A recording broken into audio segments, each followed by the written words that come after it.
Happy Monday. Time now for that most accurate forecast. I'm meteorologist Iris Hermosillo. After reaching the hundreds for the first time this year yesterday, temperatures are falling this week big time, and winds are picking up too. And that's going to increase the fire weather threat too, unfortunately, as conditions remain really dry. So that's the main thing to be mindful of here as you go through your day today. Wind gusts could be as high as 35, maybe 40 miles an hour in the valley today, with winds coming in out of the south. They'll be sustained between about 15 and 25 miles an hour. Overall, very breezy to at times windy conditions. And that'll be the same setup in northern Arizona, where gusts could be as high as 40 miles an hour too. But those winds do look to be a little stronger in northwest Arizona, where a wind advisory is in effect through the day today. That alert is in place from 9 a.m. to 11 p.m., where gusts could be as high as 45 miles an hour. That includes spots like Bullhead City and Kingman. I mentioned the fire danger. We've got a red flag warning in place for much of the Phoenix metro area, the exception being our foothills and that higher terrain to the east. But otherwise, fire conditions are in place across southern and western Arizona, and that's happening as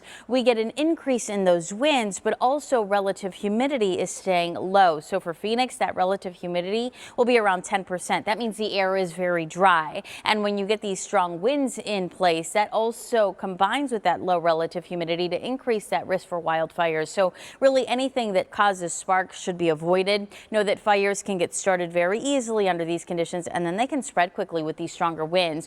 That alert in place from 11 o'clock this morning to 8 o'clock here tonight.